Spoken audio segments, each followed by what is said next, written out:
I've been on a mission to remake and animate my desktop icons in Blender, but this time I didn't want to just stop at the normal app icons, I wanted to do video game icons.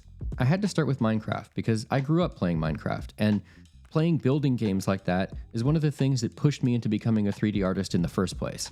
I wasn't totally sure where to start with this one, but I did know that I wanted a sort of realistic 3D Minecraft cube, so I started with a reference cube in orthographic view, and I went from there. And basically what I decided on was taking each of these sort of pixelated blocks in my reference image and replacing it with a real small cube. And then I wanted to simulate them in some way, but to do that, I had to test them.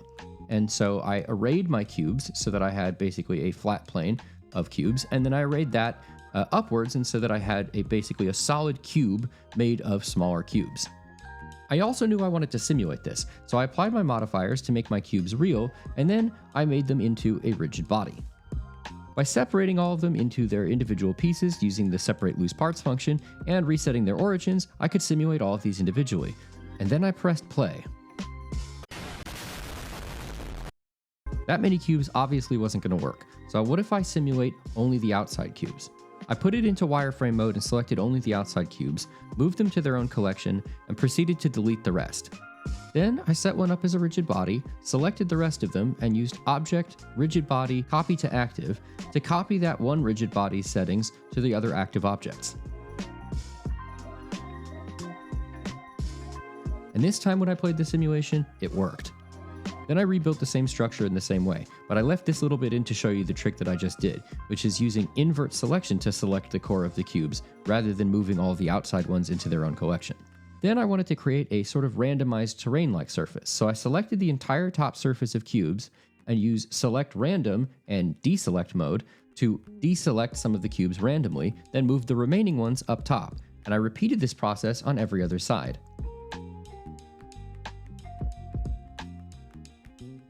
And with that done, my cube surface looked much more dynamic.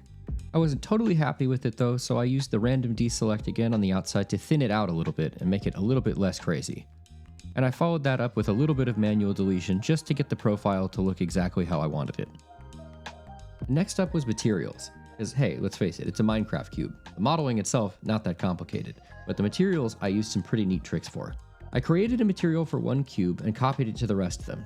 I needed to find a way to take the random shades of dirt seen in my reference and bring them all into one material and then randomly assign each of them to one of my cube objects. Luckily, the color ramp node is perfect for that. Holding shift while using the eyedropper tool from the color ramp node allows me to click and drag over my reference image and get a sampling of all of the colors in the reference image proportional to how much of that color is in the image. And then by using the random output from an object info node, we create a random value from 0 to 1 for each of our objects and plug that value into the factor for the color ramp, effectively picking randomly from somewhere on that color ramp that we've created. So each of the objects gets a proportionally assigned color.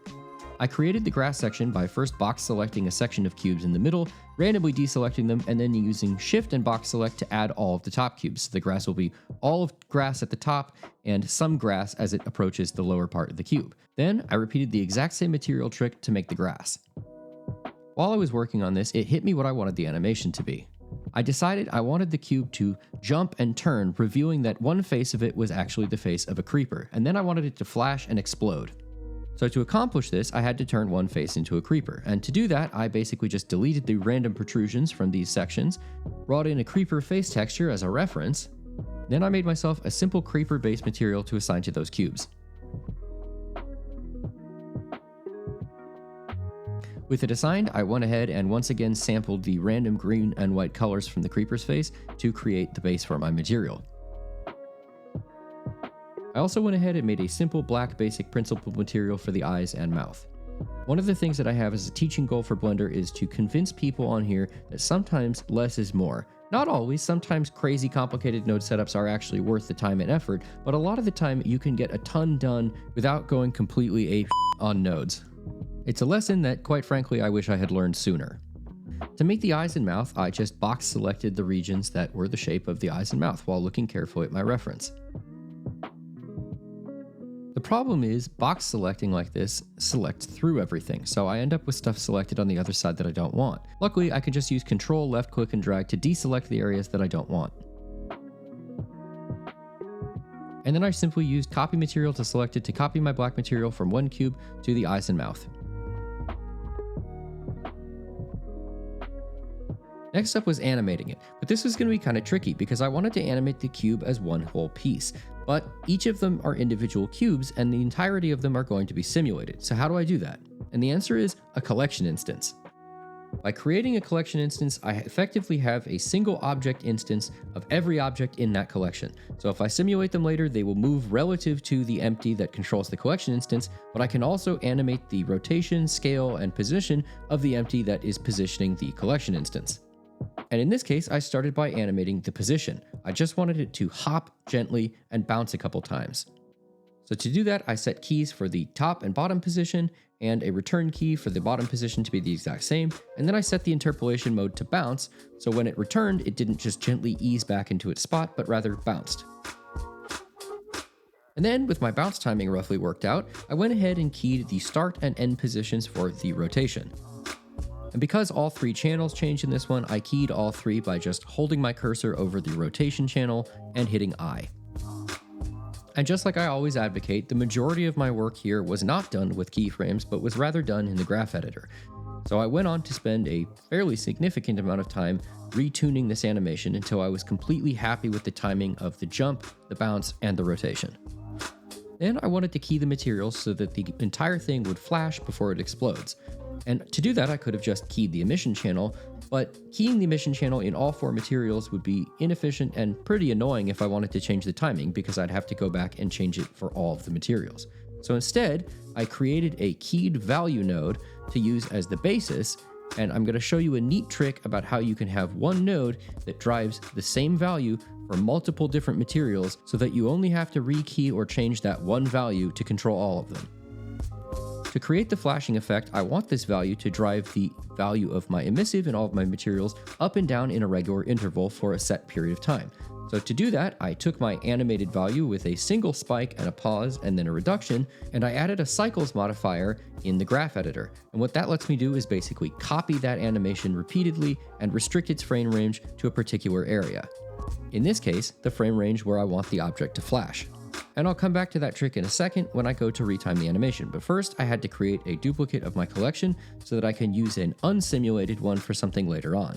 And before I finished retiming the flashing, I wanted to create the simulation so that I could retime the flashing to match it. To do this, I once again copied a rigid body setting for one of my cubes to all of my cubes using the copy to active function, and I went ahead and added in a simple force, which just pushes all of the cubes outward. This was a little bit too even though, so I went ahead and also added a turbulence field so that the cubes would kind of rotate a little bit randomly as they flew outward. With the simulation working, it was time to time the flashing and make it work for all of the materials. And the trick to doing that is to group your value. The reason this works is Blender handles all of its node groups as a data block, and if you make duplicates of that node group, everything within the node group will be a shared piece of data. So even though I have multiple copies of the node groups, one in each material, because they are a shared piece of data and they have this little multi-user thing that says 2 or 3 or however many copies there are, they're sharing all of the data within the node group. So as long as I tab into that node group in any of the materials and edit the value, it will change for all of them. And you can see with all of those node groups copied, now all of my materials flash in exactly the same cadence. Combining all of these, the object now jumps, flashes, and explodes. But I wanted the explosion to look a little more Minecrafty, and so I decided to add a puff of smoke the same way a TNT block or a creeper exploding would have in the game. I also decided that the flashing itself didn't look dynamic enough, so I decided to animate the scale of the object so that it would kind of scale up like a creeper does right before it explodes. And that scaling looked cool, but it was a little bit too smooth, so I went ahead and added a noise modifier to the curves for the scaling so that it would kind of shake as it grew, and then I restricted that to the range of just the scaling so it wouldn't just shake randomly the entire time the animation was happening. For the smoke animation, I found a simple Minecraft explosion video and used Resolve to key the background out, and then I just used a simple principled BSDF with a black and white color ramp passed through the color because the background was all black, and then passed into the alpha so that I could control how much of the background was clipped out and what the edge feathering on all of the various parts of the explosion looked like. Then I just used the video textures frame settings to set it so that the start of the video would be around when the object is exploding, so the explosion appears to happen at the same time that the object is exploding. And I put the explosion texture in the middle of the object, so as it explodes, some parts of the object are in front of the explosion and some are behind it. And actually, it looked pretty convincing. And I ended it by making another collection instance and animating a bounce in for it of the other collection that we duplicated that didn't have the simulation, and adding a simple HDRI lighting setup from my Polyhaven HDRI collection. And here's the result.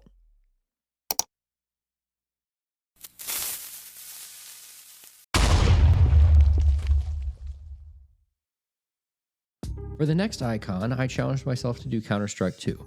Not because I'm particularly good at the game, actually I get mercilessly owned every single time I try to play it, but because I thought the icon was really cool and had a lot of potential to be something really interesting.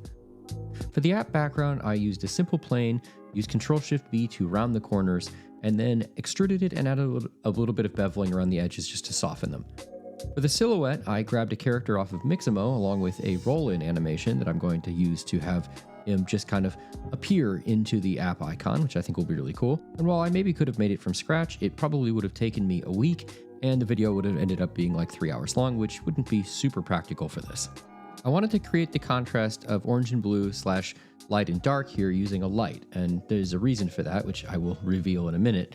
But ultimately what I ended up doing is using an area light placed behind the character and set to a relatively high brightness with an orange hue to get that look. And I also went ahead and took out all of the materials for the characters so I can start making it into a silhouette like in the logo.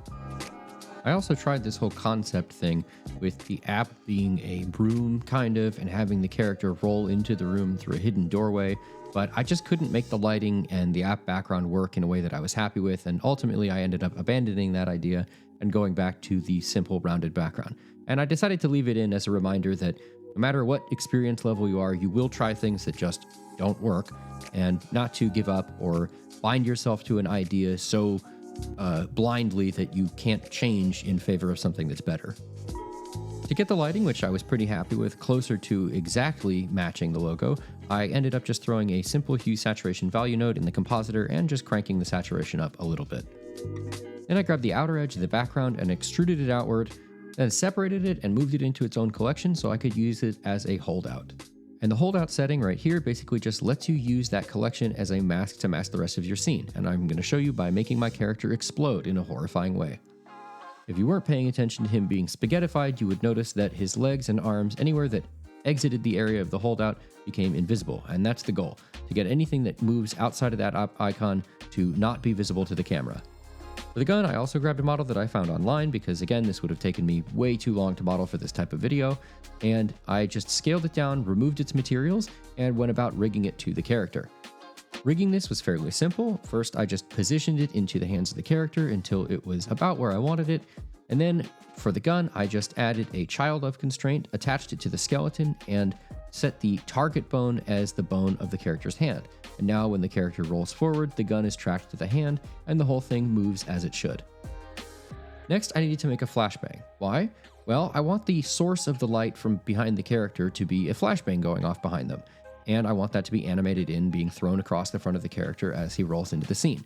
But I couldn't find one that I was super thrilled with online, and I also wanted to challenge myself for each part of the video to make something a little bit interesting and actually model something from scratch.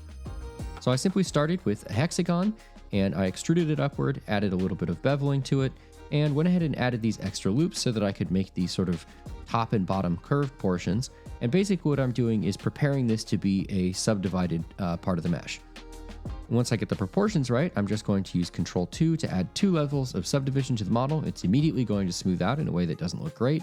And then I'm going to use Shift-E on the areas that I want to sharpen up, just to tighten up those areas of the mesh. And now we have something that is pretty close to the reference. So I'm going to duplicate it, and I'm just going to select the 2 faces there and use Bridge to make a cylinder in between them. And now we have the upper and lower halves of the flashbang.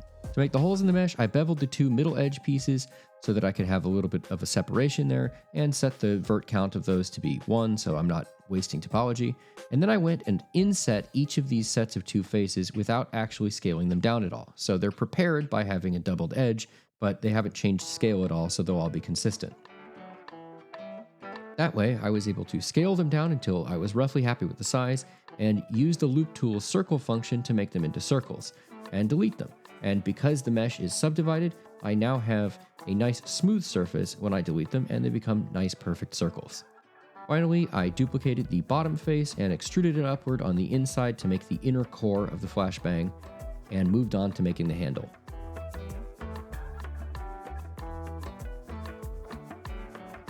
The handle I made out of simple extruded planes, first one to make this sort of solid piece that sits underneath this other kind of curved piece, and then I duplicated that for a second loose piece and used that to extrude a flat representation of the handle around to be roughly the right shape.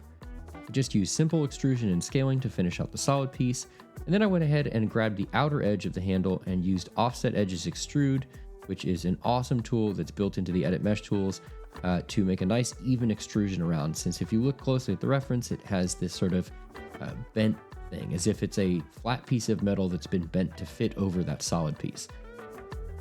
Then I made the little scoop at the end by just extruding that piece that I had already made in a little trough and using bevel to basically round it out. And finished by putting a solidify modifier on it and adding in the cylinder section that you can kind of see in the reference. For the pin, I used a simple cylinder for the base and a simple circle for the pin itself. I popped one of the vertices out of there and used proportional editing to bend it outward, and then I duplicated it, pulled the duplicate piece all the way out, and joined it back with the original, so it would basically have a metal spiral, which is what these pins seem to look like if you look closely at them. Then I converted it to a curve and used geometry bevel depth to give it a little bit of thickness, and it was pretty much done. And then it was time to animate the throw. And to do that, I just used a simple Bezier curve, and I went ahead and added a selection instance of the flashbang we just modeled and used a follow path constraint to attach it to the curve we just added. Then I was able to animate the curve of the flashbang flying through the air simply by changing the offset and setting keyframes for it in the follow path constraint. And if I wasn't happy with the arc of its flight, I could just simply change the shape of the curve. Finally, I added some random rotation so that it kind of spins through the air as it flies, and it was done. And the last step of this part was to simply add a few keyframes for the light, so as the flashbang passes by, the light turns on in a way that looks like the flashbang has gone off behind the guy. And then I quickly set up a clearing animation where the light turns off, the character moves closer to the app, and the app flips over so that it can start from a neutral blue background, and the whole animation will be a perfect loop. And here's what it looks like on the dock.